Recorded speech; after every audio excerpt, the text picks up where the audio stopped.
اور آپ نے ریسنٹ جو دربار عالیہ مرشد آباد شریف پشاور میں عرس مبارک کی تقریب گزری، اس میں آپ نے خطاب بھی فرمایا تھا، اور آپ کا انداز بیان ایسا ہے جیسے شہد کو گول گھول کر منہ میں ڈال رہے ہو۔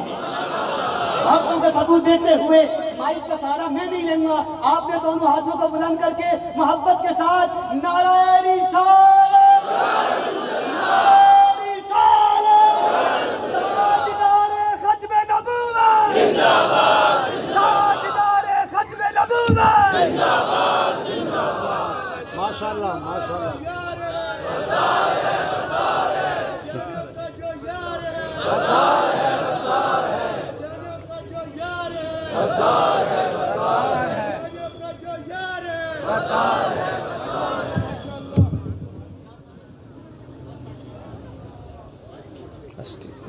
بسم اللہ والحمد للہ والصلاة والسلام علی رسول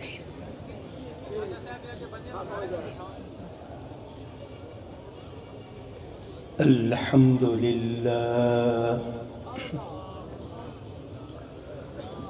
الحمد للہ رب العالمین، ماشاءاللہ، والعاقبۃ للمتقین، والصلاة والسلام على رسوله سید المرسلین، خاتم النبیین، رحمت للعالمین، شفیع المذنبین، سید الاولین والآخرین، سیدنا ومولانا محمد رسول رب العالمین،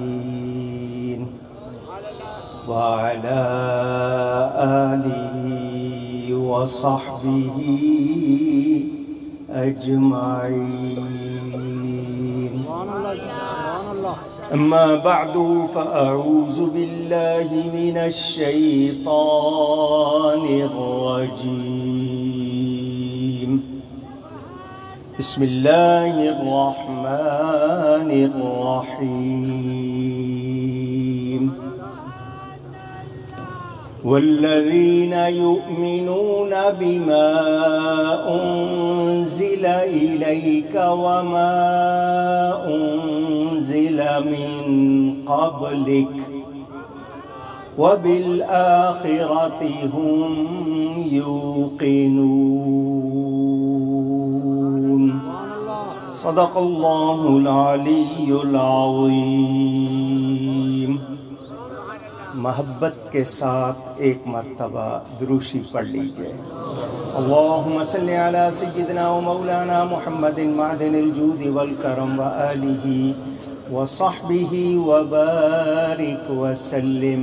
الصلاة والسلام علیک یا رسول اللہ، الصلاة والسلام عليك يا حبيب الله، الصلاة والسلام عليك يا رحمة للعالمين، وعلى آلك وأصحابك يا شفیع المذنبین.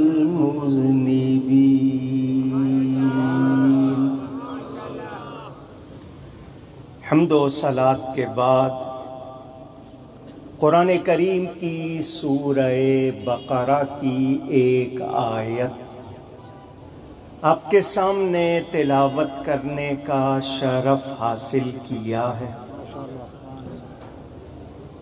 جتنا ٹائم آپ سنیں گے انشاءاللہ میں سناؤں گا.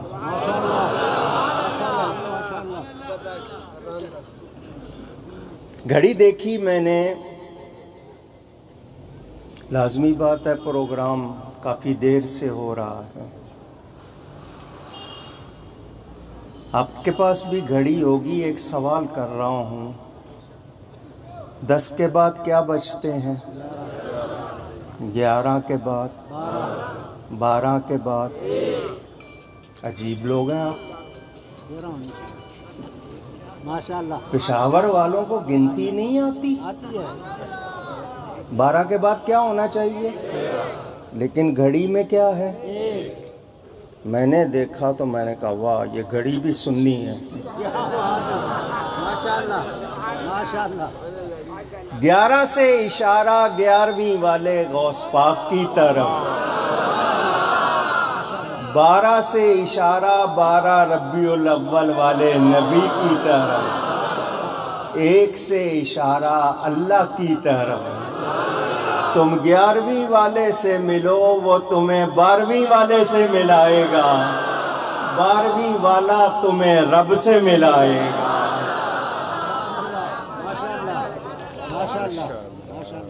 ادارہ تبلیغ الاسلام سے میری جان پہچان بہت پرانی ہے. اس کے بانی الحاج سید ظفر علی شاہ صاحب بخاری رحمت اللہ تعالی علیہ, اور ان کے بھائی سید پھول بادشاہ صاحب. مدتوں ان کو دیکھا بھی, ملاقات بھی, والد صاحب سے ان کا بہت پیار تھا. اور 15 برس پہلے ادارے کے تحت محرم کے ربیع الاول کے جلسوں میں بھی آیا تھا. مجھے لانے والے یہ میرے ساتھ بیٹھے. ماشاءاللہ. میرے بھائی ہیں سید اسد علی شاہ صاحب, اور آج کی تقریب میں بھی دعوت دینے والے یہی ہے. بڑی مہربانی سید ظاہر علی شاہ صاحب کی. ایک مدت کے بعد آج ان کی پھر زیارت ہوئی. اللہ ان کو زندگی دے, ان سے بہت اچھے کام لے. پشاور والوں کی وہ خدمت کرتے رہیں, دین کے حوالے سے بھی, دنیا کے حوالے سے. تمام سادات, تمام علماء, تمام مشائخ جتنے موجود ہیں, سب سے دعاؤں کا طالب ہوں. تاریخ آج کیلنڈر کے حساب سے 7 ستمبر ہے. 1974 کی 7 ستمبر کے حوالے سے یہ جلسہ رکھا گیا. آپ سے 2-3 باتیں ذرا شروع میں کر لوں, پھر میں آیت کے مطابق گفتگو کرتا ہوں.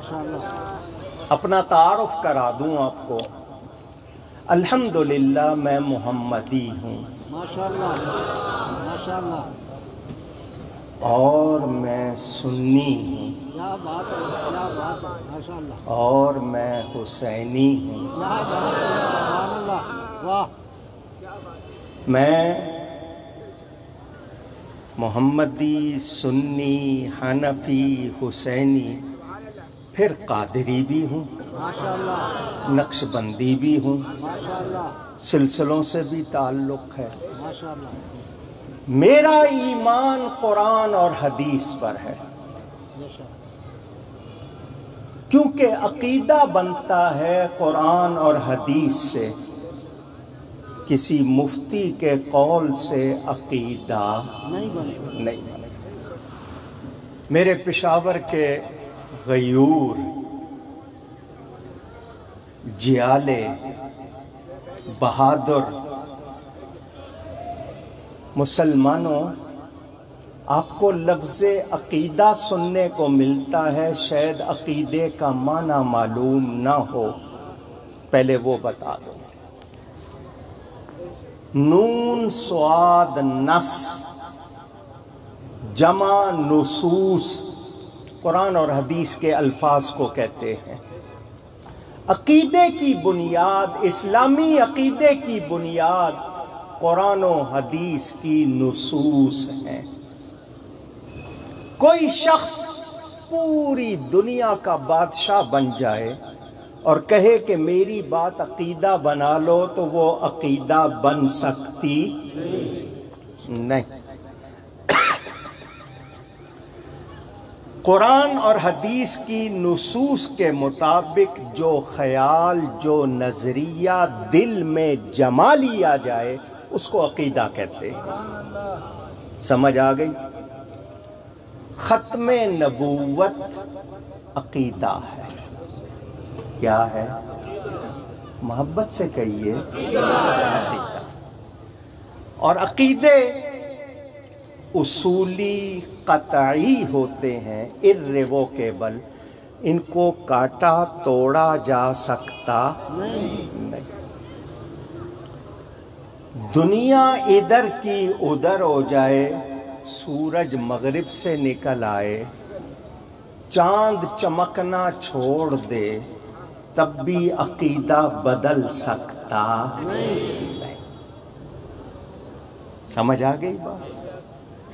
قادیانی، مرزائی، احمدی، لاہوری، دیندار انجمن والے اگر یہ سمجھتے ہیں کہ وہ پیسہ خرچ کر کے، عہدے لے کر ہمارے دلوں سے اسلامی عقیدہ نکال لیں گے تو یہ ہو سکتا یہ جتنے ہیں یہ سر کٹا سکتے ہیں، عقیدہ نہیں بدل سکتے۔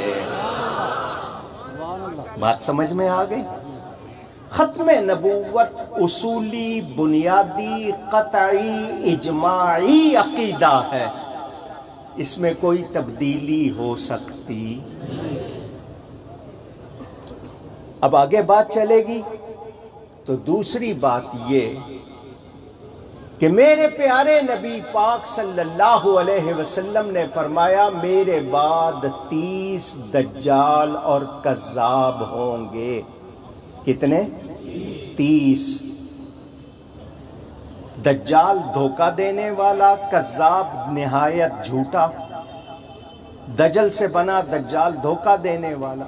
تو دجال ہوں گے، کذاب ہوں گے، وہ دعوے کریں گے نبوت کے، مگر وہ نبی ہو سکتے نہیں۔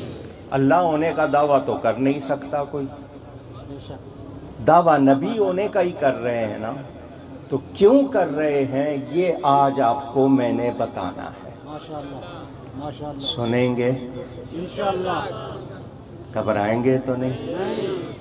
اللہ تعالیٰ ارشاد فرماتا ہے وَالَّذِينَ يُؤْمِنُونَ بِمَا أُنزِلَ إِلَيْكَ۔ دوسری سورت ہے بقرہ، سورہ فاتحہ کے بعد اس کی پہلی آیتوں میں اللہ نے مسلمانوں کی 6 نشانیاں بتائی ہیں۔ کتنی؟ شروع میں ہی بیان کر دی تاکہ پتہ چل جائے کہ مسلمان کون ہے۔ پہلی نشانی الذین یؤمنون بالغیب،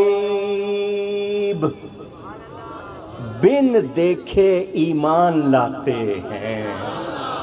اللہ کو نہیں دیکھا مانتے ہیں، پہلے نبیوں کو نہیں دیکھا مانتے ہیں، آج ہم نے نبی پاک کو نہیں دیکھا مانتے ہیں، فرشتوں کو نہیں دیکھا مانتے ہیں، جنت دوزخ کو نہیں دیکھا مانتے ہیں۔ تو بن دیکھے ایمان لانا یہ پہلی نشانی ہے۔ 6 تقریریں ہیں، میں 6 کی 6 نہیں کروں گا، مختصراً آپ کو نشانیاں بتا رہا ہوں، ورنہ اسی ایک نشانی پہ کم از کم 2 گھنٹے بولوں تو آپ کو سمجھ آئے۔ پہلی نشانی بن دیکھے مانتے ہیں۔ دوسری نشانی نماز قائم کرتے ہیں۔ کیا قائم کرتے ہیں؟ پڑھتے نہیں، قائم کرتے۔ پڑھنے کا مطلب موج آئی پڑھ لی، نہیں موج آئی نہیں پڑھی، کیونکہ نمازی کئی قسم کے ہوتے ہیں۔ ایک ہوتے ہیں 8 کے، 8ویں دن جمعہ پڑھ لیا۔ ایک ہوتے ہیں 68 کے، جب دل چاہا پڑھ لیا۔ ایک ہوتے ہیں 360 کے، سال کے بعد عید پڑھ لی۔ ایک ہوتے ہیں 61 کے، جنازہ پڑھ لیا۔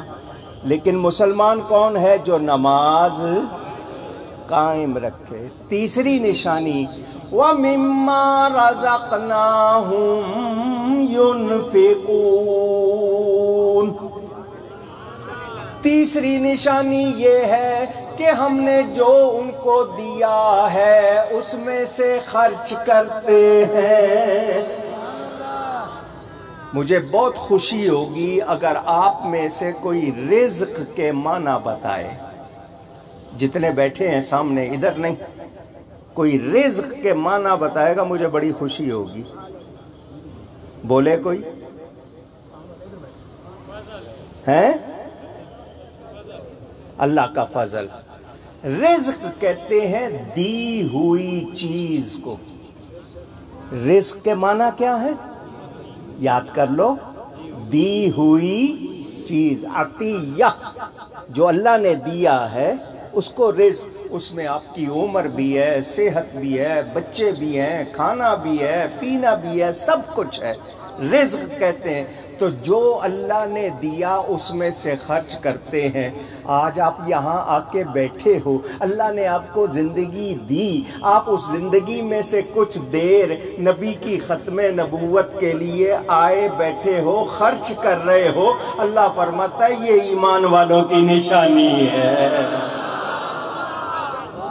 آپ کو آواز دی ہے، آپ نعرے لگا رہے ہو، کوئی نعت پڑھ رہا ہے، کوئی کیا کر رہا ہے، تو یہ اللہ نے دیا ہے۔ تو اللہ فرماتا ہے مسلمانوں کی تیسری نشانی کہ وہ ہمارے دیے ہوئے میں سے خرچ کرتے۔ کتنی نشانیاں ہو گئیں؟ چوتھی نشانی، وَالَّذِينَ يُؤْمِنُونَ بِمَا أُنزِلَ إِلَيْكَ، ایمان لاتے ہیں اس پر جو آپ کی طرف نازل ہوا۔ اے میرے حبیب، جو ہم نے آپ پر نازل کیا اس پر ایمان لاتے ہیں۔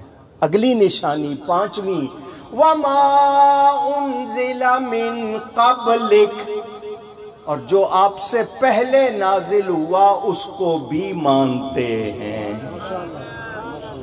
آپ میں سے سب نے قرآن پڑھا ہوگا، گھر جا کے نسخہ کھول لینا۔ وما انزل من قبلک کے آگے وما انزل من بعدک ہے، پوچھ رہا ہوں، نہیں ہے؟ کیا مطلب؟ اللہ نے قرآن کے شروع میں اعلان کر دیا قرآن آخری کتاب ہے، میرا نبی آخری نبی ہے، نہ ان کے بعد کوئی کتاب ہے، نہ ان کے بعد کوئی نبی ہے۔ وَبِالْآخِرَةِ هُمْ يُوقِنُونَ، چھٹی نشانی یہ کہ وہ آخرت پر یقین رکھتے ہیں۔ مسلمانوں کی نشانیاں میرے رب نے قرآن کے شروع میں بیان کر دی۔ پوری دنیا بدل سکتی ہے، قرآن نہیں بدل سکتا۔ پتہ کیا چلا کہ نبی کا فرمان بعد میں، قرآن اللہ کا فرمان، قرآن نے بتا دیا کہ میرا نبی آخری نبی ہے۔ جو قرآن کو مانتے ہیں وہ اس بات پر شک کر سکتے، شبہ ہو سکتا ہے؟ نہیں۔ مرزا غلام احمد قادیانی، قادیان جگہ کا نام ہے۔ آپ کی حکومت نے ابھی تازہ کرتارپور کا بارڈر کھولا ہے، پتہ ہے نا؟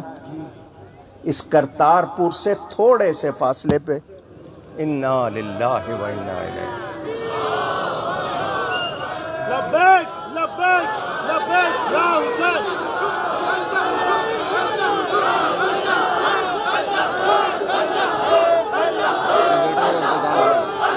بہت بڑی کمزوری ہے، سیکیورٹی کا مسئلہ پورا۔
بسم اللہ الرحمن الرحیم۔ عرض کر رہا تھا آپ کی حکومت نے ابھی کرتارپور کا بارڈر کھولا ہے، اس سے 4-5 میل کے فاصلے پر قادیان ہے۔ ایسے ہی نہیں بارڈر کھولا، سمجھ رہے ہو؟ کچھ بات ہے۔ اشارہ کر رہا ہوں، اگر سمجھ آ جائے تو۔ سکھوں اور قادیانیوں کا آپس میں گٹھ جوڑ ہے، انہوں نے ان کے ساتھ اتحاد کیا ہوا ہے، سازشیں ہیں آپ کے خلاف بنائی جاتی ہے۔ کچی بات نہیں کرتا، اکاڑوی ہوں انشاءاللہ، ذمہ داری سے بولوں گا۔ لاہوری جو کہلاتے ہیں وہ مرزا کو نبی نہیں مانتے، ولی مانتے۔ دیندار انجمن والے یہ ہرے رنگ کی پگڑی، گیروے رنگ کا کرتا پہنتے ہیں، یہ ان کی نشانی ہے۔ مرزا کا خلیفہ صدیق چند بشسوار، یہ اس کی بنائی ہوئی جماعت ہے، وہ بھی قادیانی ہے۔ ان لوگوں نے اس وقت پوری دنیا میں جو شور مچا رکھا ہے، میں آپ کو انشاءاللہ بتاؤں گا کہ اس کا اصل مقصد کیا ہے، یہ بنے کیوں، یہ دعوے کیوں کیے، آپ سنیں گے۔ پہلی بات تو یہ، آپ نے ہمیشہ علماء سے سنا ہوگا، قرآن کی 70 آیتوں سے اور 200 سے زیادہ حدیثوں سے ثابت ہے کہ حضور صلی اللہ علیہ وسلم آخری نبی ہیں۔ آپ سب کی بڑی مہربانی ہوگی، میرے ساتھ مل کے کہہ دیں، ہمارے پیارے نبی صلی اللہ علیہ وسلم آخری نبی۔ بچے کو یہ بات یاد کرا دو۔ اچھا آئیے آپ کو منظر دکھاتا ہوں۔ بڑی مشہور حدیث ہے، نبی پاک صلی اللہ علیہ وسلم فرماتے ہیں، لو کان بعدی نبی لکان عمر، میرے بعد کوئی نبی ہونا ہوتا تو عمر نبی ہوتا۔ حضرت عمر کے لیے نبی ہونے کا ذکر نبی نے کیا یا نہیں کیا؟ اگر ہوتا، کیونکہ ان میں نبوت والی خوبیاں تھیں، حضور نے فرمایا میرے بعد کوئی نبی ہونا ہوتا تو عمر نبی ہوتا۔ کیا حضرت عمر نے نبوت کا دعویٰ کیا؟ اونچی؟ آئیے دوسری حدیث سناؤں۔ میرے پیارے نبی پاک صلی اللہ علیہ وسلم ایک جنگ پر تشریف لے جا رہے ہیں، مولا کائنات سیدنا علی کو فرمایا تم میرے پیچھے رہو، تم ساتھ نہیں جاؤ گے۔ ان کا حضور میں اور ساتھ نہیں جاؤں گا، میں بہادر لڑنے والا، اب مجھے چھوڑ کے جا رہے ہیں؟ فرمایا تم رہو، اور ساتھ ہی کیا فرمایا، انت منی بمنزلت موسیٰ من ہارون، تم میرے لیے اسی طرح ہو جیسے موسیٰ علیہ السلام کے لیے ہارون تھے۔ مگر سن لو، الا انہ لا نبی بعدی، مگر میرے بعد کوئی نبی نہیں۔ کیا مطلب؟ کوئی یہ نہ سمجھ لے کہ موسیٰ علیہ السلام کے لیے اگر ہارون تھے تو ہارون بھی نبی تھے، تو حضور نے ان کو کہا تم اسی طرح ہو، تو کوئی ان کو نبی نہ سمجھ لے۔ ساتھ ہی فرما دیا میرے بعد کوئی نبی نہیں۔ تو کیا مولا کائنات حضرت علی نے نبی ہونے کا اعلان کیا؟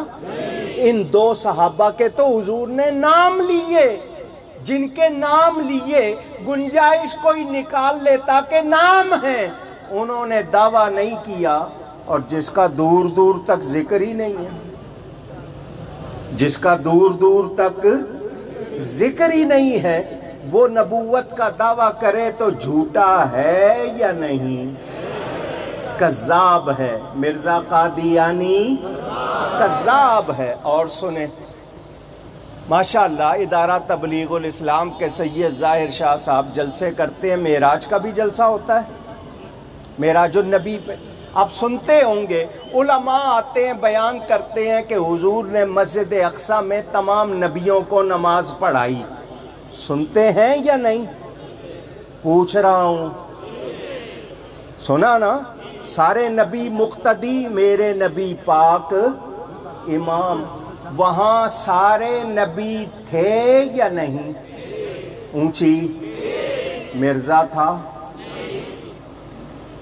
پتہ چلا کہ یہ نبی نہیں ہے۔ اگر ہوتا تو وہاں ہوتا، لیکن یہ وہاں تھا ہی نہیں۔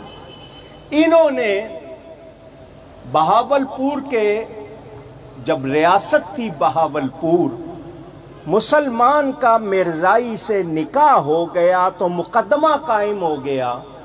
اس مقدمے کا فیصلہ 3 موٹی موٹی جلدوں میں میرے پاس موجود ہے۔ تمام دلائل ان کے لوگوں نے آ کے دیے، وکیلوں نے بحث کی، جیرا کی، اور جسٹس اکبر خان نے جو فیصلہ سنایا وہ اردو میں چھپا ہوا بازار سے مل جائے گا آپ کو۔ بہاولپور کی عدالت میں وہ مقدمہ تھا، اس میں بھی ایک ایک بات ثابت ہوئی۔ سیال کوٹ میں انگریز نے انٹرویو لیا 4 آدمیوں کا، انگریز نے انٹرویو لیا 4 آدمیوں کا کہ ان میں سے کس کو نبی بنانا ہے۔ سمجھ آ گئی؟ کون انٹرویو لے رہا ہے؟ کس لیے لے رہا ہے؟ کہ ان 4 میں سے کس کو نبی بنائیں۔ ابھی بھی نہیں پتا چلا کہ وہ کس کی طرف سے آیا تھا۔ آئیے سب سے پہلے آپ کو یہ بتاؤں کہ نبوت کی نشانیاں کتنی ہیں، نبوت کے لیے کیا کیا لازمی ہے، یہ آپ سنتے رہتے ہیں۔ آپ کو یہ بتا دوں پشاور والوں کہ مرزا قادیانی کو نبی بنا کر پیش کیوں کیا گیا۔ جن کو معلوم ہے بہت اچھی بات ہے، جنہوں نے نہیں سنا آج پہلی بار سن لو کہ اس کو نبی بنا کر کیوں پیش کیا گیا۔ آپ کے پاس جتنے بھی طلباء ہیں یونیورسٹی میں پڑھنے والے، ان کو معلوم ہوگا یا جو تاریخ پڑھتے ہیں، ہندوستان میں 1600 عیسوی میں آج سے 400 سال پہلے ایسٹ انڈیا کمپنی آئی۔ کیوں آئی؟ تجارت کے نام پر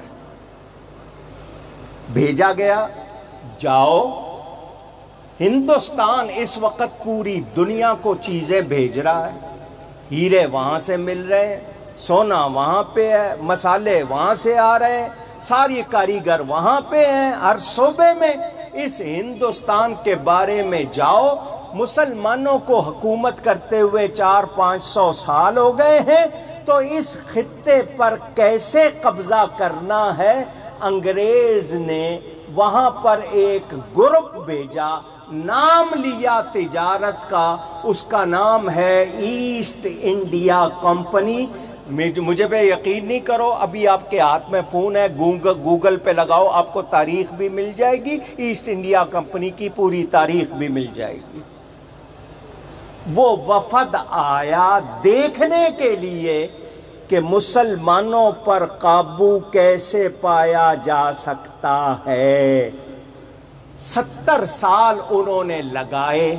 انگریز کا ایک کام بہت اچھا ہے، جو کرتا ہے لکھ دیتا ہے، جو کرتا ہے۔ یہ تمام تاریخ ان کے پاس لکھی ہوئی آج بھی موجود ہے۔ آپ جائیں برٹش انڈیا لائبریری انگلینڈ میں، ساری تاریخ وہاں یہ موجود ہے، اسی سے آپ کو تھوڑی سی سنا رہا ہوں۔ وہ وفد آیا، اس نے ایک ایک علاقہ گھوما، پشاور بھی آئے ہوں گے، پنڈی بھی گئے ہوں گے، انڈیا کے شہر دہلی، ممبئی وغیرہ سب پورا گھوم کر رپورٹ تیار کی۔ مسلمانوں میں 2 باتیں ایسی ہیں، جب تک یہ مسلمانوں میں رہیں گی تم مسلمانوں پر قبضہ کر سکتے نہیں، ان کو قابو کر سکتے نہیں، ان کو شکست دے سکتے نہیں۔ وہ 2 باتیں کیا ہیں؟ پہلی بات کہ ان میں جذبہ جہاد ہے، یہ موت کو زندگی سمجھتے ہیں، اللہ کی راہ میں جان دینے کو بہت پیارا رکھتے ہیں۔ تو جو قوم موت سے نہیں ڈرتی اسے تم کیا ڈراؤ گے؟ سب سے زیادہ ڈر کس بات کا ہوتا ہے؟ مرنے کا ہوتا ہے. تو یہ تو موت سے ڈرتے ہی نہیں، ان کو کیسے ڈراؤ گے؟ دوسری بات سننا چاہتے ہیں؟ سناؤں؟ دوسری بات یہ کہ ان کو اپنے نبی سے پیار بہت ہے. نبی کا نام سنتے ہیں، چوم کر آنکھوں سے لگاتے ہیں، ان کے لیے روتے ہیں، جان مال قربان کرتے ہیں. تو مسلمانوں سے جذبہ جہاد نکالو، عشق رسول نکالو، ورنہ تم ان پر قابو پا سکتے. یہ 70 سال میں رپورٹ تیار ہو کے انگلینڈ گئی، برطانیہ میں گئی، وہاں سے دوسرا وفد آیا کہ اب یہ معلوم کرو کہ ان دونوں باتوں کے لیے کیا کرنا ہے اور کس نے کرنا ہے، کس طرح یہ دونوں باتیں ختم کی جائے اور کون کرے گا. دوسرا وفد آیا، اس نے پھر کچھ سال لگائے، رپورٹ بھیجی کہ یہ کام کریں گے 2 لوگ. کتنے لوگ؟ 2 باتیں ہیں، 2 لوگ کام کریں گے. پہلے ہیں مولوی، دوسرے ہیں پیر. یا مولوی یہ کام کریں گے اور دوسرے کون کریں گے؟ مولوی کے پاس 5 ٹائم لوگ نماز کو جاتے ہیں، اس کے پیچھے نماز پڑھتے ہیں. آپ بھی جتنے پٹھان ہیں کہتے ہیں عالم صاحب نے کہہ دیا بات ختم، تو عالم کی بات مانتے ہیں. تو مولانا صاحب کو پہلے خریدنا پڑے گا. دوسری بات پیروں کا حکم مانتے ہیں، پیر جو کہے وہی کرتے ہیں. تو پیروں مولویوں پر کنٹرول کر لو، امت خود بخود کنٹرول ہو جائے گی. اب تیسرا وفد آیا کہ مولویوں اور پیروں کی کمزوری تلاش کرو، ان کو کیسے خریدا جائے. انہوں نے کہا کہ ان کی ضرورت پیسہ ہے، یہ بھوکے رہ لیتے ہیں، نماز پڑھاتے ہیں، ہڑتال نہیں کرتے اذان دینے کی، نماز پڑھانے کی. ان کو بوریے پہ بٹھا دو، بیٹھ جاتے ہیں، سادے رہ لیتے ہیں، پھٹے پرانے پہن لیتے ہیں. ان کے پاس پیسہ نہیں ہے، پیروں کو لنگر چلانا ہوتا ہے، مریدوں کو کھلانا ہوتا ہے. تو ان دونوں کو پیسے دو اور خرید لو. انگریز نے کہا تجوریاں کھولو اور خریدو. یہ میں نے ساری داستان بہت تھوڑی کر کے سنائی ہے آپ کو تفصیل پڑھنی ہو خود پڑھ لیجئے گا. لیجئے جناب، پہلا فیصلہ یہ کہ 2 کمزوریاں، 2 باتیں ہیں، ایک جذبہ جہاد، ایک عشق رسول. پھر آیا فیصلہ کہ کون اس پر قابو پائے گا. انہوں نے کہا پیر اور مولوی. پیر اور مولویوں پر کیا کرنا ہے جی؟ پیسہ خرچ کرنا ہے. تجوریاں کھول دی، لقب دیے گئے، خطابات دیے گئے، جاگیریں دی گئیں، کسی طرح قابو کریں. میں پشاور کے چوک یادگار میں ادارہ تبلیغ الاسلام کے اسٹیج پر ذمہ داری کے ساتھ، دعوے کے ساتھ کہہ رہا ہوں، میری بات کیمرہ ریکارڈ کر رہا ہے، دنیا سن رہی ہے، الحمدللہ ایک سنی نہیں بکا.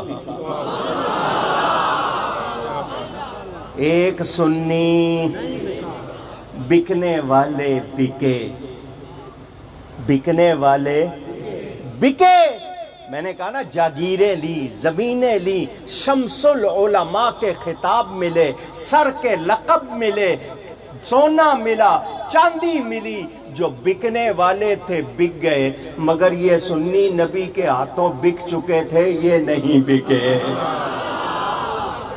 یہ کیونکہ ان کو کون پیارا ہے؟ ان کو صرف میرا نبی پیارا ہے. خریدا گیا. چنانچہ کتابیں لکھی گئیں. میں کسی پہ الزام نہیں لگا رہا، ساری کتابیں میرے پاس موجود ہیں. دوسرا عشق رسول، وہ کیسے ختم کیا جائے؟ انہوں نے کہا کہ ان کے سامنے ہر وقت نبی کی تعریف ہوتی ہے، تو جس کی تعریف ہوگی اس سے پیار ہوگا. تو ایسی بات کرو کہ نبی کی تعریف کرنا چھوڑ دو، یہ کہو کہ وہ بھی ایک عام آدمی تھے، بس ان پر وحی آتی تھی اور کوئی خاص بات نہیں تھی، تو وہ بھی ہماری طرح تھے، بھول جاتے تھے، غلطیاں کرتے تھے. تو جب ان کی یہ باتیں کرو گے، لوگوں کے دل سے محبت نکل جائے گی، تعریف کرتے رہو گے تو محبت بڑھے گی. تو نبی کے خلاف باتیں کی جائیں، چنانچہ کتاب لکھی گئی نام تقویت الایمان. کتاب کا نام کیا ہے؟ تقویت الایمان، ایمان کو قوت دینے والی. میں نے کہا اس میں سے ایک نقطہ نکال دو، قاف کی جگہ فے بنا دو، تقویت الایمان کہو، ایمان کو فوت کر دینے والی کتاب. اس کتاب میں لکھا گیا نبی کی تعریف بشر کی سی کرو، وہ بھی تھوڑی کرو. ایک بشر کی سی تعریف کرو، نبی کو بڑا بھائی سمجھو، جس طرح گاؤں کا چودھری اس طرح امت میں نبی نہیں. معاذ اللہ، نبی کے لیے چوڑے چمار کا لفظ لکھا گیا. مانو گے؟ اونچی جو ایسا مانے یا لکھنے والے کو ولی مانے، اس کی نماز ہوگی؟ جب اس کی اپنی نہیں ہوگی، اس کے پیچھے کسی کی کب ہوگی؟ لوگ کہتے ہیں ایک دوسرے کے پیچھے نماز نہیں پڑھتے، اور جس کی اپنی نہیں ہو رہی اس کے پیچھے کسی اور کی کیسے ہوگی؟ بات سمجھ میں آئی؟ کتابیں لکھ رہے ہیں شیطان کا علم نبی سے زیادہ ہے. سب کہو معاذ اللہ. کیا یہ بات برداشت کرو گے؟ نہیں. لیکن انہوں نے لکھا، کتابیں چھپی ہوئی ہیں، لکھا نبی کو جتنا یا جیسا علم غیب ہے ویسا جانوروں کو بھی ہے. معاذ اللہ. اور ساتھ ہی لکھا نبی کو، خاتم النبیین کو آخری نبی سمجھنا عوام کا خیال ہے، علم والوں کے نزدیک یہ معنی درست نہیں. یہ پیسے بول رہے ہیں یا نہیں بول رہے؟ جاگیریں بول رہی ہیں یا نہیں بول رہی؟ ادھر یہ سارے یہ بول رہے تھے. بریلی میں میرا احمد رضا بول رہا تھا سب سے اولا و اعلیٰ. یہ سارے لکھ رہے ہیں نبی کچھ نہیں کر سکتا، نبی کو کچھ نہیں آتا. کوئی کہہ رہا ہے نبی کو دیوار کے پیچھے کا علم نہیں. اعلیٰ حضرت لکھ رہے ہیں سب سے اولا و اعلیٰ. اولا پیارے کو کہتے ہیں، اعلیٰ اچھے کو کہتے ہیں. 6 سمتیں ہیں، اوپر نیچے دائیں بائیں آگے پیچھے. پوری کائنات گھوم لو، حضرت آدم سے لے کر اب تک ایک ایک کو چھان پٹک کے دیکھ لو، ہر لحاظ سے دیکھ لو. دیکھنے کے بعد میرے نبی کو دیکھو، تم بھی کہو گے سب سے اولا و اعلیٰ. سب سے بالا و والا ہمارا نبی، سب سے بالا و والا ہمارا نبی، سب سے بالا و نہیں لکھتے ہیں سارے اچھوں سے اچھا سمجھیے جسے. جی میرا باپ اچھا، میرا بھائی اچھا، میرا پیر اچھا، میرا استاد اچھا، میرا بادشاہ اچھا، میرا ملک اچھا، میرا وہ اچھا. ہر کوئی کہتا ہے. اعلیٰ حضرت فرماتے ہیں سارے اچھوں سے اچھا سمجھیے جسے. جس کو اچھا کہنا ہے کہہ لو. اور پھر سنو، سارے اچھوں سے اچھا سمجھیے جسے ہے اس اچھے سے اچھا، ہے اس اچھے سے اچھا ہمارا نبی، سب سے اولا و اعلیٰ. ان کا نام ہے ظاہر علی. کیا نام ہے؟ کوئی بات علی کی ان سے ظاہر ہونی چاہیے نا. نام رکھا ہے نا باپ نے. ان کا نام ہے اسد علی. اسد کہتے ہیں شیر کو، تو ان کو علی کا شیر ہونا چاہیے نا. بات کیا کر رہا ہوں؟ حضور صلی اللہ علیہ وسلم کا نام میرے رب نے رکھا محمد صلی اللہ. ہم چوم کے آنکھوں سے لگاتے ہیں، کچھ لوگ کہتے ہیں بدعت۔ ان کو 2-3 لفظ ہی آتے ہیں، زیادہ آتے نہیں ہیں، نام نہیں لوں گا کسی کا، منہ کا ذائقہ خراب ہو جائے گا۔ بدعت، شرک، بدعت، ان کو یہی آتے ہیں۔ آپ کی فوج پریڈ کرتی ہے، پولیس پریڈ کرتی ہے تو ان کو انسٹرکٹر کہتا ہے کہو لیفٹ رائٹ لیفٹ رائٹ، یہی کہتے ہیں نا۔ یہ جب ان کے مدرسے سے نکلتے ہیں، ان کا استاد کہتا ہے تم نے کہنا ہے شرک بدعت شرک بدعت شرک، ان کو اور کچھ آتا، نبی کا نام چومنا شرک، کہاں سے شرک ہو گیا؟ تو جس کو چاہے چوم لے، جائز، میں نبی کا نام چوموں تو شرک ادھر سے ہو گیا۔ نبی کا نام تو جب تک ہونٹ چومتے نہیں ہیں منہ سے نکلتا نہیں ہے۔ آپ منہ سے نکال نہیں سکتے جب تک آپ کے ہونٹ نہ چوم لیں۔ میں سیدھی بات کروں، انہوں نے جانا نہیں، سمجھا تو کوئی بھی نہیں۔ یہ تو تھوڑا سا سمجھے اعلیٰ حضرت تو اتنا لکھ دیا ہے، میرے نبی کو تو پورا میرے رب کے سوا کوئی جانتا ہی نہیں ہے۔ نہ حلیمہ بھید کھلا ہے یہ، نہ مقام چون و چرا ہے یہ، تو خدا سے پوچھ وہ کون تھے تیری بکریاں جو چرا گئے۔ لوگوں نے حضرت حلیمہ کی بکریوں کے پیچھے چلتے دیکھا تو سوچ لیا کہ شاید ہمارے جیسے ہیں، یہ تصویر کا ایک رخ ہے۔ ہاں وہ حضرت حلیمہ کی بکریوں کے پیچھے چلے، یہ ان کی بشریت کا کمال ہے، مگر یہ دیکھو معراج کی رات نبیوں کے امام بھی تو بنے ہیں۔ یا رسول، اگر تمہیں وہ مکہ کی گلیوں میں چلتے نظر آئے تو یہ دیکھو کہ وہ عرش پر بھی تو چلے ہیں۔ آپ میں سے کوئی بہادر ہے جو بغیر آکسیجن کے رہ سکے؟ انعام دوں گا اگر کوئی رہ سکے تو۔ آپ کہیں گے مولانا صاحب انعام نہیں چاہیے، 32 سیکنڈ میں بندہ ختم ہو جاتا ہے اگر آکسیجن نہ ملے تو۔ آکسیجن کے بغیر ہم رہ سکتے؟ میرا نبی رہا یا نہیں رہا؟ عرش پر گئے، وہاں تو آکسیجن نہیں ہے، میرے نبی نے بتا دیا میں آکسیجن کا محتاج نہیں، میں صرف رب کا محتاج ہوں، باقی سب میرے محتاج ہیں۔ سمجھ آ رہی ہے بات؟ تو یہ لکھ رہے تھے نبی کے، ادھر اعلیٰ حضرت کیا لکھ رہے تھے؟ نبی کی محبت سکھا رہے ہیں، نبی کا ادب سکھا رہے۔ یہ جی دو، میں پھر کہا نا تقریر لمبی ہو جائے گی، 2 پلان بنے، ایک جذبہ جہاد نکالنا ہے، ایک عشق رسول نکالنا ہے۔ عشق رسول نکالنے کا ٹھیکہ انہوں نے لے لیا جو شرک بدعت کے فتوے لگاتے ہیں۔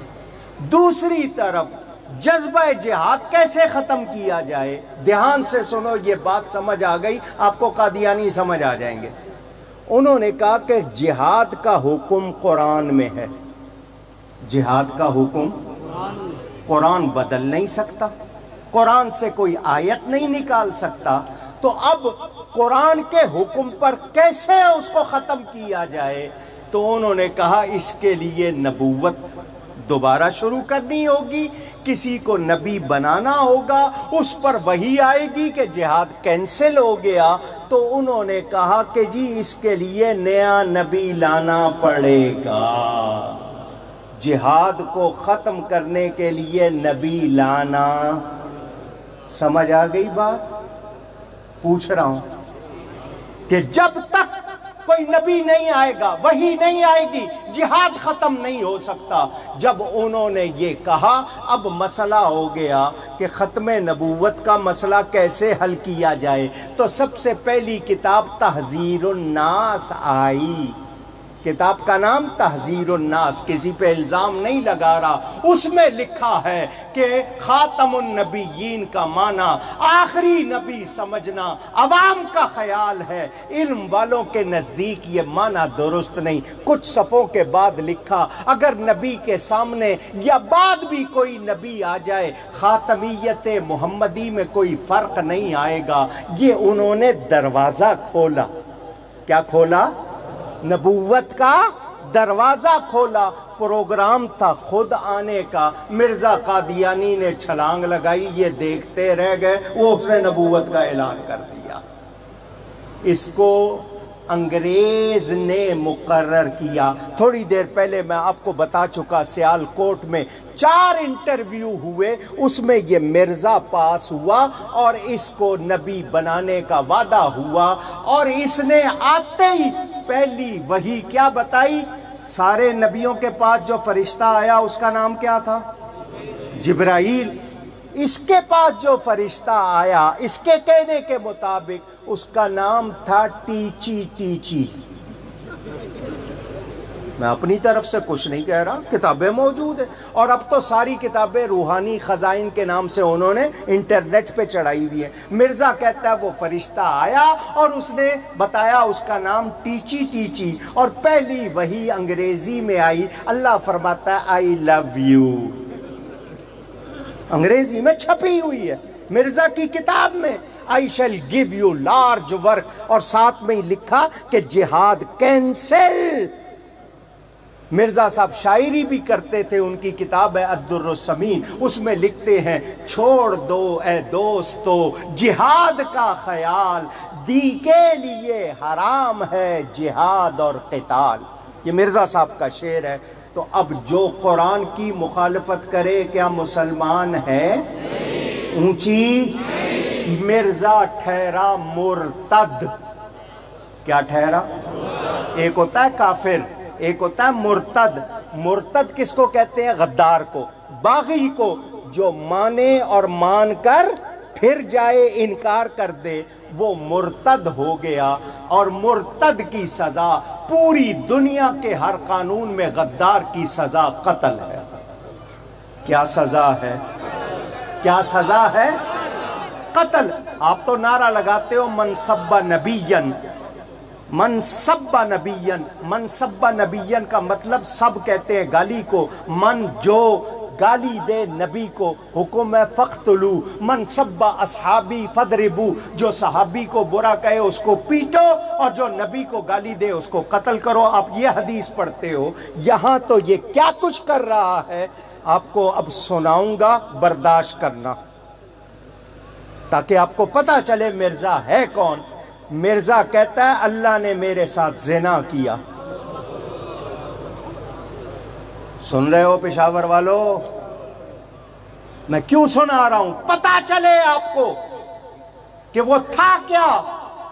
اہل بیت نبوت کی اس نے جو گستاخیاں کی ہیں آپ کو اندازہ نہیں ہے۔ اس نے کہا حضرت فاطمہ نے اپنی ران پر میرا سر رکھ لیا۔ جو سیدہ پاک کے بارے میں ایسی بکواس کرے بتاؤ اس کے لیے کوئی رعایت ہو سکتی ہے؟ نہیں ہو سکتی۔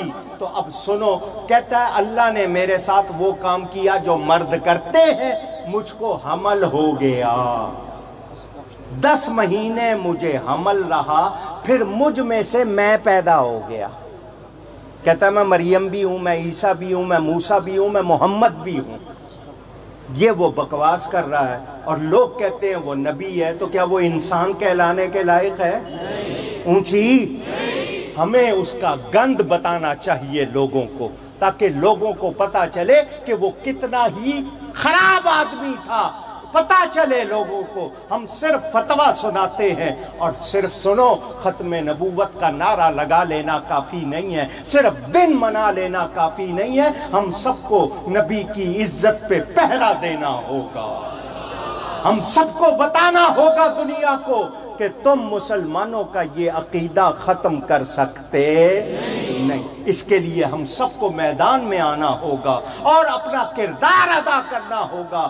یہ آپ کے ہاتھ میں جو موبائل دے دیا نا، موبائل، آپ کیا سمجھتے ہو؟ آپ کہو گے جی سائنس کی ترقی، یہ آپ کو بغیرت بنانے کے لیے دیا۔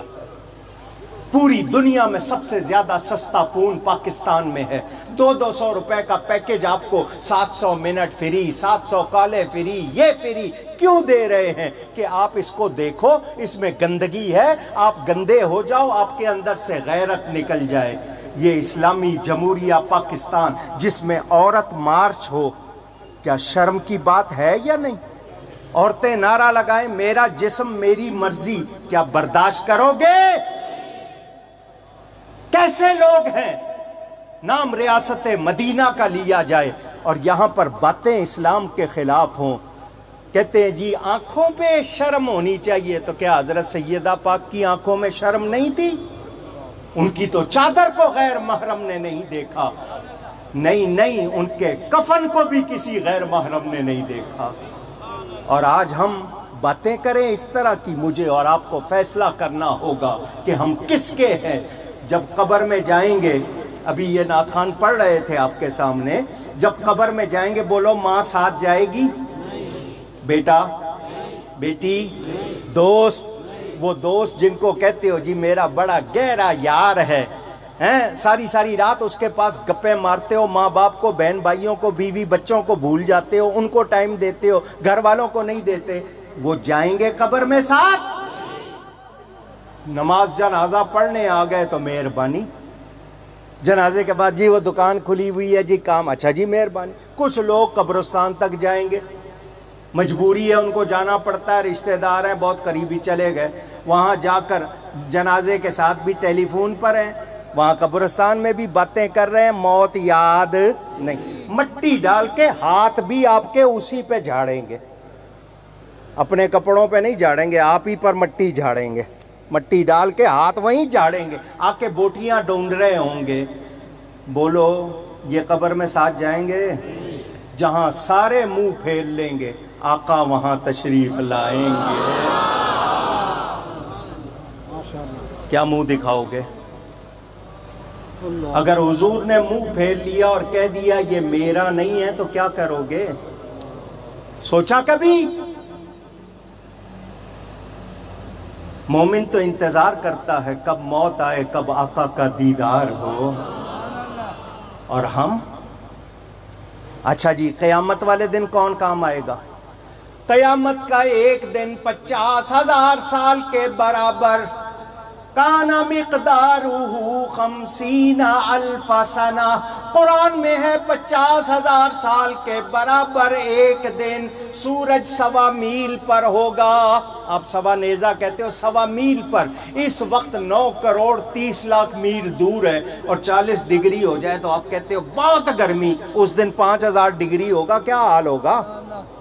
جتنا کوئی گناہگار ہوگا اتنا اس کا پسینہ ہوگا، اپنے پسینے میں غوطے لگا رہا ہوگا۔ قرآن میں اللہ فرماتا ہے یوم یفر المرء من اخیہ، آدمی بھاگے گا اپنے بھائی سے، وہ بھائی کہے گا دنیا میں کہتا تھا میں تیرا بازو ہوں، آج کام وہ کہے گا آئی ایم سوری، یہی کہتے ہو نا آپ لوگ، سوری کا لفظ یاد کیا ہوا نا، اب اپنی زبان بھی بھول گیا، معافی چاہتا ہوں تیرے کام نہیں آ سکتا۔ وَأُمِّهِ وَأَبِيهِ، ماں اور باپ سے بھاگے گا، ماں کہے گی بیٹا 9 مہینے پیٹ میں رکھا، تکلیف برداشت کی، موت زندگی کا سوال تجھے جنا، پھر کس طرح تجھے پالا، وہ کہے گا اماں جان آج کام نہیں آ سکتا۔ باپ کہے گا میں تیرے لیے کیا کچھ کرتا رہا، تجھے کھلانے پلانے پڑھانے کے لیے میں نے کتنی محنت کی، وہ کہے گا میں آپ کے کام نہیں آ سکتا۔ وَصَاحِبَتِهِ وَبَنِيهِ، اولاد کہے گی بابا دنیا میں کہتے تھے تمہارا باپ زندہ ہے، آج کام آؤ، کہے گا نہیں آ سکتا۔ بیگم صاحب، وہ کہے گی دنیا میں تو میں تھی، کہے گا اسی لیے بیڑا غرق ہو گیا، تیری سنتا تھا۔ آپ کی بیویاں بہت اچھی ہوں گی، میں ان کی بات کر رہا ہوں جو بازاروں میں پھرتی ہیں، کوئی کام نہیں آئے گا۔ وہاں بھی کون کام آئے گا؟ سارے مل کے چلے جائیں گے حضرت آدم کے پاس، حضرت آدم سے کہیں گے اللہ سے ہمیں معافی دلواؤ، اللہ نے آپ کو معافی دی، وہ کہیں گے اللہ بڑے غضب میں ہے، نفسی نفسی، مجھے اپنی پڑی، نفسی کا مطلب میری جان مجھے اپنی پڑی ہے، جاؤ کس کے پاس؟ غیری، اذهبوا الی غیری، یہاں غیر اللہ کرتے ہو، فتویٰ لگاؤ نبی پہ، وہ کہیں گے غیر کے پاس جاؤ۔ یہاں کیا کہتے ہیں؟ غیر اللہ کے پاس جانا شرک ہے۔ فتویٰ کیا دیتے ہیں؟ غیر اللہ کے پاس جانا اونچی، اللہ کے پاس جاؤ، غیر کے پاس نہیں جاؤ۔ اردو آتی ہے؟ میں ایک جملہ سنانے لگا ہوں، دھیان سے سننا۔ یہ بیمار پڑتے ہیں تو اللہ کے پاس جاتے ہیں یا ڈاکٹر کے پاس؟ اور ڈاکٹر کو جا کے کیا کہتے ہیں؟ ظاہر شاہ صاحب ذرا بات سننا، کیا کہتے ہیں؟ مجھے اللہ کے پاس جانے سے بچا لے۔ اگر تو نے نہیں بچایا تو کہاں چلا جاؤں گا؟ اللہ کے پاس جانے سے بچا لے. ہمیں شرک کے فتوے لگاتے ہیں. خود جائیں گے غیر اللہ کے پاس جانے سے بچا لے. نبی کہیں گے اذهبوا الی غیری، جاؤ غیر کے پاس. کس کے پاس جائیں؟ نوح علیہ السلام کے پاس. ان کی کشتی اللہ نے پار لگائی تھی. آ گئے حضرت جی آج ہماری کشتی پار لگاؤ. وہ بھی کہیں گے اللہ بڑے غضب میں، لست لہا، میں اس کام کے لیے نہیں ہوں، مجھ سے یہ نہیں ہوگا. غیر کے پاس جاؤ. کہاں جاؤ؟ ابراہیم علیہ السلام کے پاس. وہاں چلے گئے. حضرت جی آپ پر اللہ نے آگ گلزار کی تھی، آج ہم پر مہربانی کرو. وہ بھی کہیں گے لست لہا، میں اس کام کے لیے نہیں ہوں، اللہ بڑے غضب میں، مجھے اپنی پڑی ہے. جاؤ غیر کے پاس. کہاں جاؤ؟ موسیٰ کے پاس. موسیٰ کہیں گے عیسیٰ کے پاس.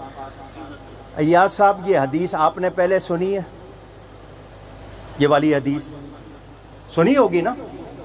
نبیوں کے پاس جائیں گے، ایک کے پاس، دو کے پاس، سنی ہے نا؟ تو جب پتہ ہے سب نے آگے آگے کر دینا ہے تو پہلے ہی آگے حضور کے پاس کیوں نہیں چلے جاتے؟ اتنے نبیوں کے پاس گھومنے کی ضرورت کیا ہے؟ تو علماء نے جواب لکھا قیامت کے دن یہ حدیث بھلا دی جائے گی تاکہ آقا کی قدر معلوم ہو جائے. آپ کے ذہنوں سے بھلا دی جائے گی. حضرت عیسیٰ کے پاس جائیں گے. حضرت عیسیٰ کہیں گے آج ایک ہی ہستی ہے جو کام آئے گی، جاؤ بارگاہ مصطفیٰ میں. اعلیٰ حضرت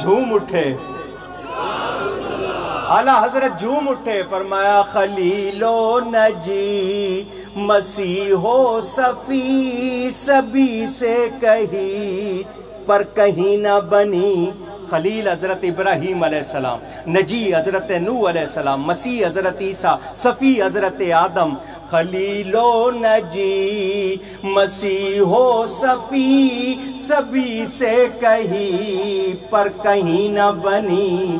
یہ بے خبری کہ خلق پھری کہاں سے کہاں، تمہارے لیے زمین و زمان، تمہارے لیے مکین و مکان، تمہارے لیے چنین و چنا.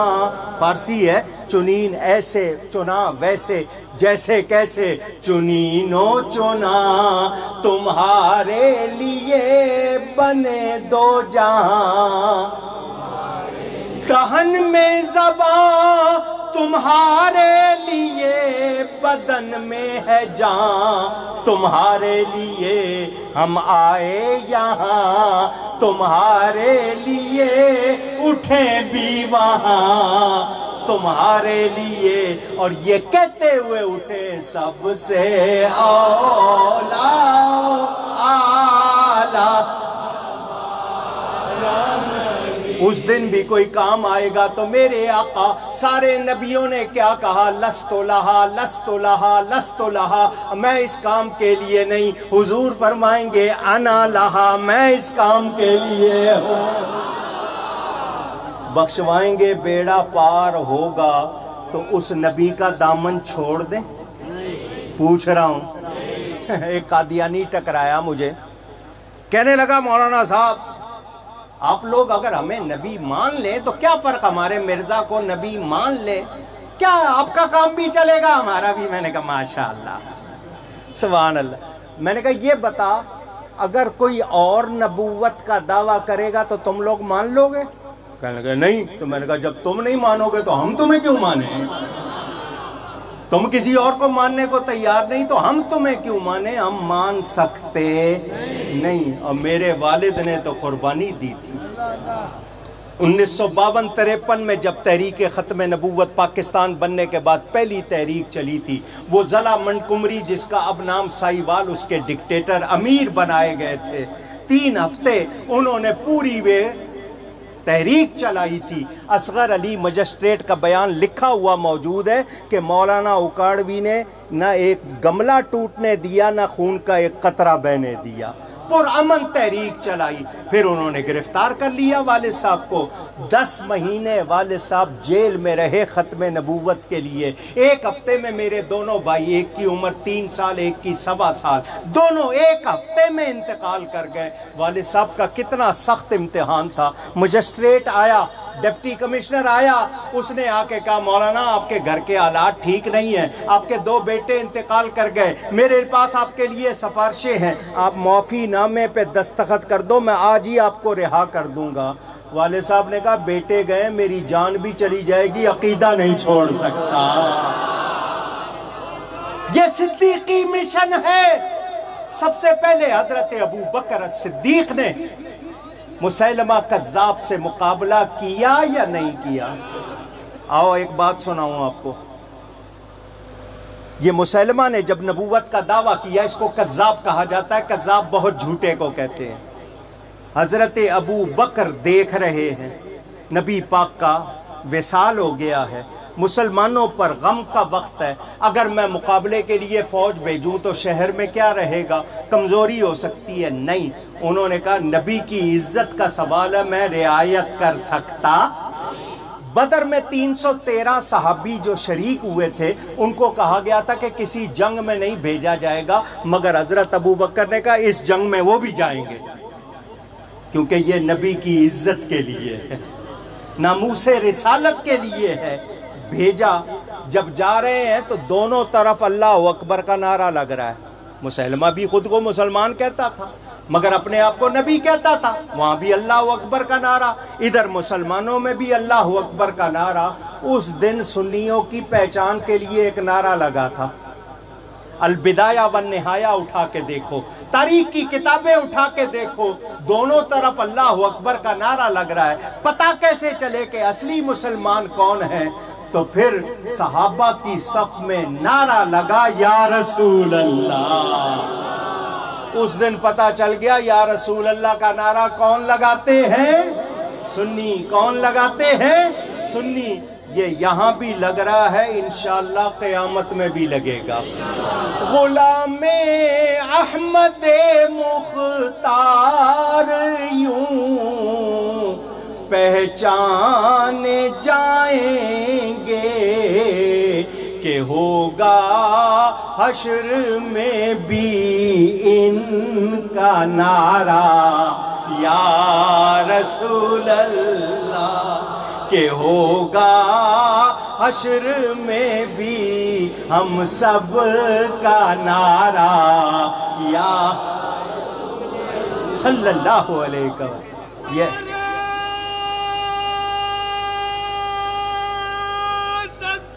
اللہ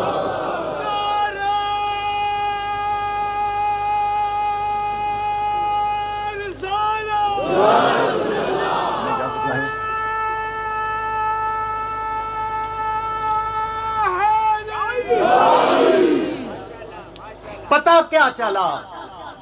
صدیق اکبر نے بتا دیا ناموس رسالت اور ختم نبوت وہ مسئلہ ہے جس پہ کمپرومائز ہو سکتا کوئی رعایت ہو سکتی نہیں۔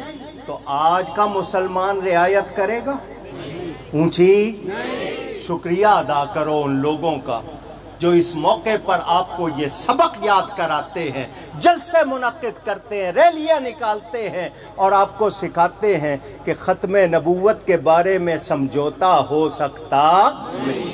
پوری دنیا کی کوشش ہے، بڑے بڑے لگے ہوئے ہیں، آپ کے ملک میں بڑے بڑے عہدے دیے جا رہے ہیں قادیانیوں کو، پتہ ہے آپ کو؟ عہدے دیے جا رہے ہیں فوج میں، دوسرے اداروں میں، تاکہ یہ کنٹرول کریں۔ تو وہ ادارے کنٹرول کر لیں گے، نبی کے عاشقوں کو کنٹرول کر سکتے، مگر ہم نے یہ ثابت کرنا ہے، صرف دعویٰ نہیں کرنا، ثابت کرنا ہے، ہمارا عمل بتائے اور ان کو پتہ لگ جائے کہ وہ یہ کام کر سکتے نہیں۔ ایمان بیچ رہے بہت سے لوگ ہیں، پیسوں کے لیے بک جاتے ہیں، کسی کو لالچ دی جائے وہ کہہ دیتا اچھا چلو جی تم نعرہ نہیں لگاؤ گے چپ ہی ہو جاؤ گے، وہ اس کے لیے راضی ہو جاتے۔ تو اب ہمارا امتحان ہے۔ میں ایک جملہ کہہ رہا ہوں، بھلے مشرق اخبار کی سرخی بنا لینا، نبی کی ختم نبوت کو کوئی خطرہ نہیں ہے، میرے نبی کی ختم نبوت کو کوئی خطرہ، لیکن ہم بے غیرت نہیں ہو سکتے، یہ ہمارا امتحان ہے کہ جب نبی کی نبوت پر حملہ ہو، نبی کی عزت پر حملہ ہو، ہم کیا کر رہے ہیں؟ اگر ہم اس وقت خاموش بیٹھ گئے تو پھر ہماری نجات ہو سکتی، کیونکہ تین ہی طریقے ہیں، یا بازو سے روکنا، یا زبان سے کہنا، یا دل سے برا جاننا، اور دل سے صرف برا جاننا یہ سب سے کمزور درجہ ہے۔ ہمیں آگے نکل کر دیوار بننا ہوگا، دشمنان رسول کو بتا دینا ہوگا ہمارے پاس کوئی رعایت، اونچی کہہ دیں۔ آپ کو ایک بات سناتا ہوں، محرم کا مہینہ آپ نے سنا چاند نہیں ہوا نا، آج نہیں ہوا نا، ابھی بھی محرم کی آخری رات۔ حضرت ابن عمر اور ابن عباس رضی اللہ عنہما کے حوالے سے یہ ملتا ہے، یزید کا آدمی گیا، یزید پلید کا آدمی، کہ جی ووٹ دے دو یزید کے لیے، بیعت کر لو، تو جو جواب دیا تھا وہ میں نے آپ کو سنانا ہے۔ صحابی رسول نے کہا میں بوڑھا ہوا ہوں، میرا ایمان بوڑھا نہیں ہوا، میرا ایمان بوڑھا نہیں۔ کیا مطلب؟ ہم اگر کمزور بھی ہیں مگر ایمان کے معاملے میں ہم شیر ہیں، ہم لچک پیدا کر سکتے، اونچی کہہ دیں۔ اچھا جی، اب آپ کو عقلی طور پر سمجھاؤں، امریکہ والے بھی سن لیں، برطانیہ والے بھی سن لیں۔ ایک شخص امریکہ کی اسمبلی کا ممبر نہیں ہے، کانگریس کا، وہاں کی اسمبلی کو کانگریس کہتے ہیں، اس کا ممبر نہیں، اور وہ کہے کہ میں ممبر ہوں، تو اس پر کیا الزام آئے گا؟ جعلی کا، فراڈ کا، کہ یہ فراڈیا ہے، جعلی ہے، یہ اصلی نہیں ہے۔ بولو گورنمنٹ اس کو پکڑے گی یا نہیں؟ اس پر کوئی سزا لگائے گی یا نہیں؟ جیل میں ڈالے گی یا نہیں؟ تو ایک شخص امریکہ کی حکومت کو قابل قبول نہیں، جو جعلی ہے، فراڈیا ہے، ان کی اسمبلی کا ممبر نہیں اور کہہ رہا ہے میں ممبر، تو وہ برداشت نہیں کریں گے۔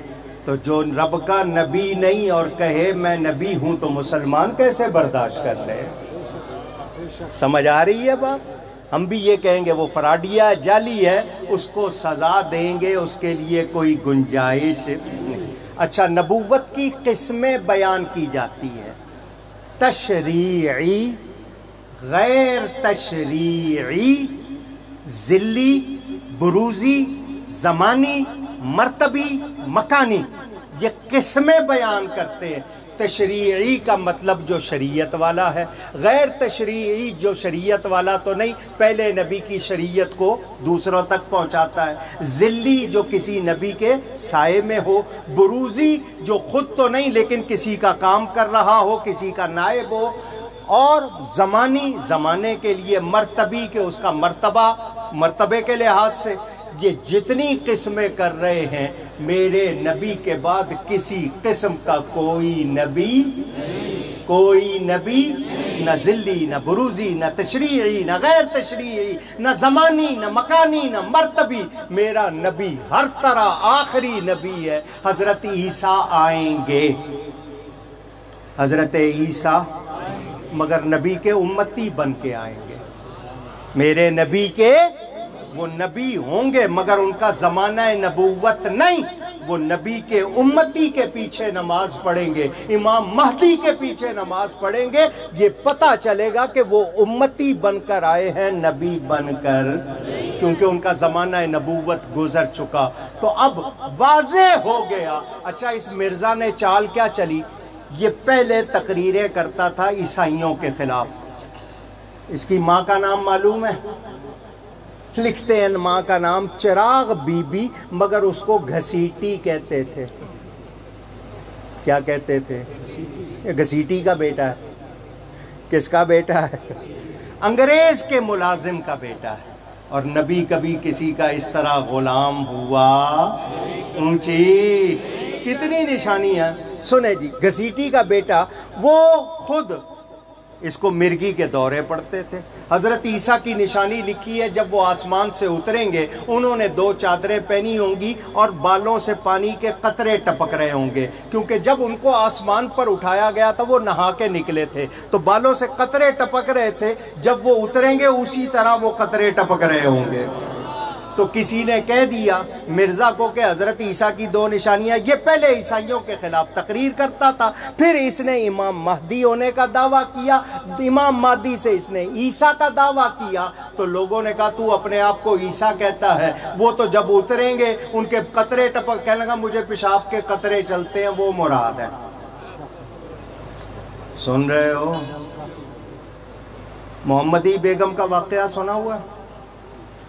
ایک عورت تھی محمدی بیگم، کہنے لگا اس کا میرا نکاح عرش پر ہو گیا ہے، وہ نکاح ہی ہوئی تھی، اس نے کہا میرا اس کا نکاح ہو گیا، اس کے ماں باپ کو پیغام بھیج دیا اس لڑکی کو فوراً میرے پاس بھیج دو ورنہ تمہارا یوں ہو جائے گا وہاں ہو جائے گا، انہوں نے کہا ہم نہیں بھیجیں گے، انہوں نے اس کی شادی کر دی لڑکی، اس نے کہا کہ اگلے سال محمدی بیگم میرے گھر آ جائے گی، مرتا مر گیا محمدی بیگم نہیں آئی، کوئی دعویٰ اس کا پورا نہیں ہوا۔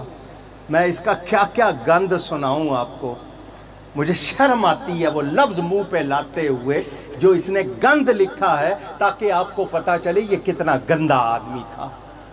اس نے جتنے دعوے کیے سب کے سب غلط ہوئے، خود لکھتا ہے میں انگریز کا وفادار ہوں، انگریز کی مجھ پر بڑی مہربانی ہے، ان کے آفس میں یہ کلرک لگا رہا ہے۔ بتاؤ یہ ساری باتیں بتا رہی ہیں یا نہیں کہ جھوٹا ہے؟ مرزا قادیانی پکا پکا۔ میرے نبی کے بارے میں سن لو ذرا، حضرت عبداللہ بن عمر بن عاص خود بھی صحابی ہیں، باپ بھی صحابی ہیں، ان کو لکھنا آتا تھا، ان کو لکھنا آتا۔ حضور صلی اللہ علیہ وسلم کے سامنے بیٹھتے حضور جو فرماتے یہ لکھ لیتے۔ صحابہ نے ان کو پکڑا، اس میں سے 1-2 صحابیوں نے کہا تم ہر بات کیوں لکھتے ہو؟ کبھی نبی کوئی حکم دے رہے ہیں تو وہ لکھو، باتیں کر رہے ہیں تو وہ کیوں لکھ رہے ہو؟ کبھی حضور کا موڈ کیسا کبھی کیسا، ہر بات نہیں لکھا کرو۔ یہ آ گئے حضور کے پاس، حضور مجھے صحابہ کہہ رہے ہیں کہ ہر بات نہ لکھا کرو، صرف حکم لکھا کرو، تو کبھی کوئی موڈ ہوتا ہے کبھی کوئی۔ حضور نے فرمایا لکھ لیا کرو سب، جو میرے منہ سے نکلتا ہے وہ کیوں؟ ذرا حدیث سن لیں، حضور نے فرمایا میرے منہ سے حق کے سوا کچھ نکلتا ہی نہیں، میرے منہ سے حق کے سوا کچھ، اور حضور جو کہتے ہیں ویسا ہوتا ہے، جو کہتے ہیں ویسا ہوتا ہے۔ معراج کے سفر سے واپس آئے، سب سے پہلے ابو جہل کو بتایا کہ میں راتوں رات مسجد اقصیٰ گیا اور وہاں سے آسمانوں پہ گیا اور واپس آ گیا۔ ابو جہل کو معلوم تھا کہ یہ کبھی مسجد اقصیٰ نہیں گئے، اور یہ کہہ رہے ہیں کہ راتوں رات گیا، وہاں سے آسمانوں پہ گیا، واپس بھی آ گیا۔ حضور نے جب یہ کہا تو اس کو حیرت ہوئی، خواب کا واقعہ نہیں تھا معراج، اگر خواب کا ہوتا تو ابو جہل شبہ نہ کرتا۔ حضور نے فرمایا ابو جہل جب میں واپس آ رہا تھا تمہارا قافلہ گزر رہا تھا، میں نے اس کو بھی دیکھا، میں نے اس کو بھی۔ اگر جہاز یہاں سے اوپر سے اڑتا ہوا جائے تو آپ کے چہرے کا رنگ دیکھ لے گا جہاز والا؟ حضور براق پر اڑتے ہوئے جا رہے، فرمایا آگے ایک اونٹ تھا جس کے چہرے پہ سفید داغ ہے، میرا نبی وہ بھی دیکھ رہا ہے۔ ابو جہل نے کہا ہمارا وہ قافلہ کب تک پہنچ جائے گا مکہ؟ فرمایا پرسوں شام غروب ہونے سے پہلے، سورج غروب ہونے سے پہلے آ جائے گا۔ ابو جہل نے کہا یہ نشانی میرے ہاتھ لگ گئی ہے۔ اس نے 4 لڑکے بلائے، گھوڑوں پہ بٹھایا، دوڑ کے جاؤ قافلے والوں سے کہو کہیں 6 گھنٹے آرام کریں، کہیں 6 گھنٹے، تاکہ آنے میں دیر ہو جائے اور میں کہہ دوں کہ نبی کی بات غلط ہو گئی۔ اس نے قافلے والوں کو پیغام بھیج دیا، قافلے والوں نے کہا ٹھیک ہے کوئی بات نہیں، اب ہم آرام آرام سے آئیں گے۔ ادھر حضور نے فرما دیا تھا پرسوں شام سورج غروب ہونے سے پہلے آ جائے گا۔ عصر کے بعد لوگ پہاڑوں پہ چڑھ گئے، دور دور تک دیکھ رہے ہیں، قافلہ نظر۔ سنو، عصر کے بعد سورج کی رفتار تیز ہو جاتی ہے، سورج کی رفتار، لوگ دیکھ رہے ہیں سورج جا رہا ہے، صحابہ دوڑے ہوئے حضور کے پاس آئے، حضور دور تک قافلے کا کوئی نشان نہیں اور سورج غروب ہو رہا ہے۔ حضور نے یہ نہیں فرمایا میں کیا کروں، نہیں، حضور نے سورج کو دیکھا، سورج کو پیار سے کہیے، سورج کو، سورج نے کہا میں سمجھ گیا، سورج وہیں رک گیا، سورج وہیں، حضور نے اشارہ کر دیا وہ رک گیا۔ ابو جال بڑا پریشان، روزانہ سورج بڑی تیزی سے جاتا ہے، آج کیا ہو گیا، اس کو بریکیں کیوں لگ گئی؟ وہ گھنٹہ گزرا، 2 گھنٹے گزرے، 3 گھنٹے گزرے، سامنے سے اچانک دھواں اڑنے لگ گیا، قافلے کے آثار نظر آ گئے، لوگوں نے شور مچا دیا، قافلہ آ گیا، قافلہ آ گیا۔ میرے نبی نے سورج کو اشارہ کیا، سورج کو نہیں، ساتھ ایک بات فرمائی، سنو، حضور نے فرمایا اگر میں اسے حکم نہ دیتا یہ قیامت تک یہی رکا رہتا۔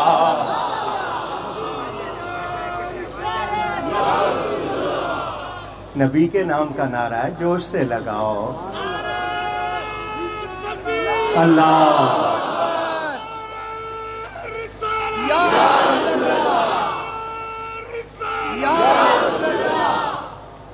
ہے، کنٹرول یا نہیں ہے، اختیار ہے یا نہیں ہے، قبضہ و قدرت ہے یا نہیں ہے؟ اور ادھر وہ محمدی بیگم نہیں لے سکا، مقابلہ کرتا ہے۔ اور ویسے بھی مجھے نہیں پتا پشاور میں ٹریفک کے قوانین کیا ہیں، ظاہر شاہ صاحب سے پوچھ لینا۔ یہاں پر اگر ایک بتی والا ٹرک چلے گا تو پولیس چلنے دے گی؟ چالان ہوگا یا نہیں؟ تو مرزا تھا ہی 1 وے ٹریفک، کانا تھا نا ایک آنکھ ٹھیک ہے، تو آپ ایک بتی والا ٹرک نہیں چلنے دیتے ہیں۔ اور نبوت کی نشانیوں میں سے یہ ہے کہ نبی بہت خوبصورت ہوتا ہے اور اس میں حسن کا نام، اس کا خاندان بہت اعلیٰ ہوتا ہے، اور اس کے خاندان کا حال میں آپ کو سنا چکا ہوں۔ کسی طرف سے بھی کوئی، دیکھو نا پہلے کتنے لوگوں نے دعوے کیے، اورنگزیب عالمگیر کے زمانے میں ایک شخص تھا، اس نے دلی میں آ کے کہا جی میں نبی ہوں، وہ شور مچایا تو لوگ بادشاہ کے پاس لے گئے، بادشاہ نے دیکھ لیا اصل مسئلہ بھوک ہے، یہ بالکل کانگڑی ہے سنگل پسلی کا، اس کو کھانا نہیں ملا ہے، اس نے باورچی کو بلایا، اس کو شاہی باورچی خانے میں لے جاؤ اور جو یہ کھائے اس کا ہاتھ نہ روکنا۔ وہ 2-4 دن میں ہی ماشاءاللہ الفربا والچورس ٹھیک ٹھاک پھول گیا۔ اورنگزیب عالمگیر نے مہینے کے بعد کہا وہ ذرا بلانا جو نبوت کا دعویٰ کرتا تھا، تو یہ بہرحال آپ کی تفریح کے لیے بات۔ اس نے کہا ہاں جی آپ تو کہہ رہے تھے آپ نبی ہیں، کوئی وحی آئی؟ اس نے کہا ہاں جی تازہ وحی آئی ہے۔ وحی کیا آئی ہے؟ یا ایھا النبیو باورچی خانے میں رہیو۔ معاذ اللہ ثم معاذ اللہ۔ تو یہ لوگ ایک بھوک کی وجہ سے، یا کوئی پاگل ہو، کسی کا دماغ خراب ہو جائے، تو اس کا دماغ بھی خراب نہیں تھا، بھوک کی وجہ بھی نہیں تھی، اس کو انگریز نے لگایا تھا کہ مسلمانوں سے جہاد کو ختم کرنا ہے، اس لیے انہوں نے اس کو نبی بنا کر وحی منگانے کا سلسلہ شروع کیا۔ اور وحی آ رہی انگریزی میں تو اللہ بھیج رہا ہے یا انگریز بھیج رہا ہے؟ قرآن میں ہے نا ان الشیاطین لیوحون الی اولیاءہم، بے شک شیطان بھی اپنے دوستوں کو وحی کرتے ہیں۔ تو اس کو وحی کون کرتا تھا؟ کون کرتا تھا؟ شیطان۔ اور اس نے جو گستاخیاں کی ہیں نبیوں کی، رسولوں کی، قرآن کی، میرے پاس ان کا چھپا ہوا قرآن موجود ہے، اس میں کیا کیا تبدیلیاں کی ہیں، اور قرآن کے ایک حرف میں کوئی تبدیلی کرے مسلمان رہے گا؟ حضرت سیدنا امام اعظم ابو حنیفہ، نام کیا ہے؟ نعمان۔ کیا نام ہے؟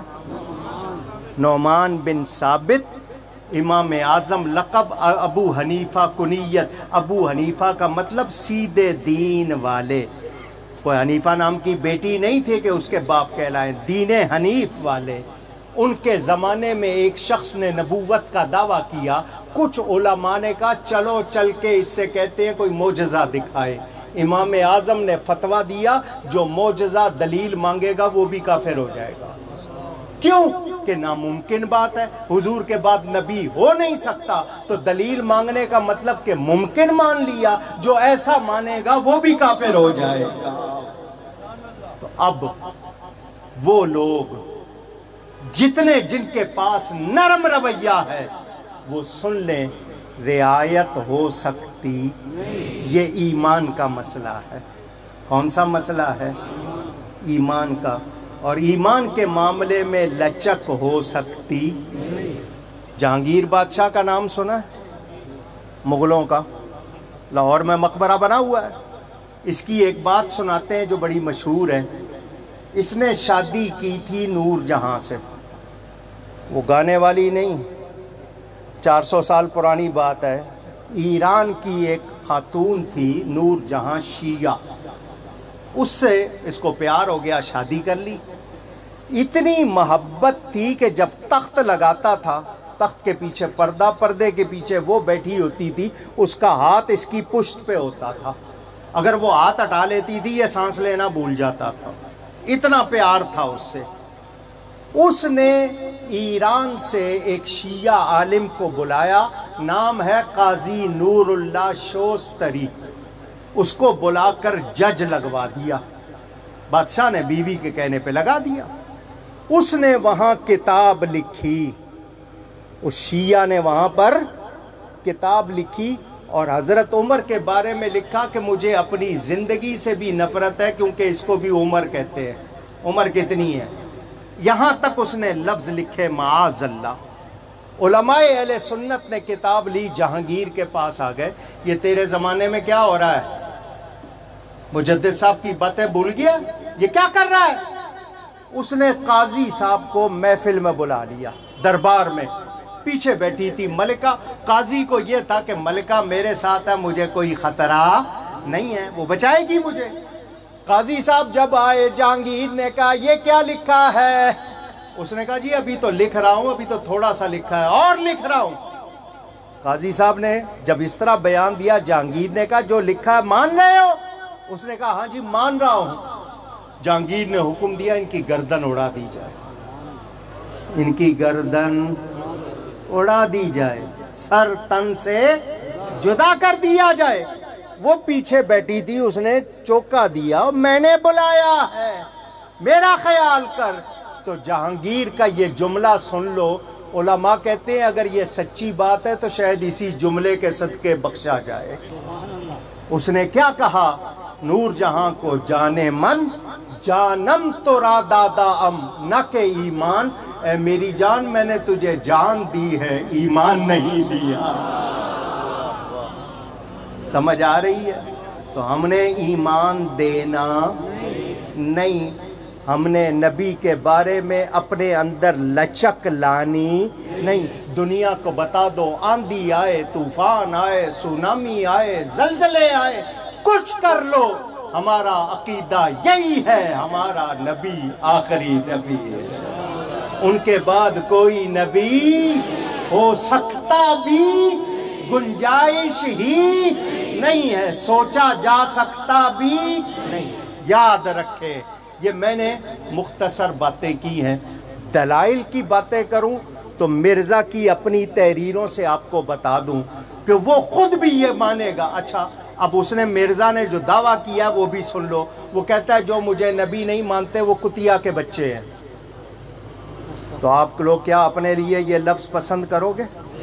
تو پتہ لگ گیا کہ وہ خود گندا ہے، اس کے پاس ایمان نہیں۔ اللہ ہمارے ایمان کو سلامت رکھے۔ میں مبارکباد پیش کرتا ہوں سید ظاہر علی شاہ کو، سید اسد علی شاہ اور سارے جو ادارے سے وابستہ ہے۔ بنیاد صاحب، فاروق صاحب بیچارے فون کرتے رہے، ایاز صاحب سے اور پتہ نہیں کس کس سے فون کروائے، یہ سب جنہوں نے مل کر آج یہ جلسہ منعقد کیا، اللہ ان سب کو جزا دے اور ہم سب کے ایمان کی حفاظت فرمائے۔ ہم نے پکے رہنا ہے، سچے رہنا ہے۔ گفتگو میں مجھ سے کوئی غلطی ہوئی ہو، اللہ کی بارگاہ میں توبہ کرتا ہوں۔ بہت شکریہ۔ والسلام علیکم ورحمۃ اللہ وبرکاتہ۔ بات بیٹا نہیں، بہت شکریہ۔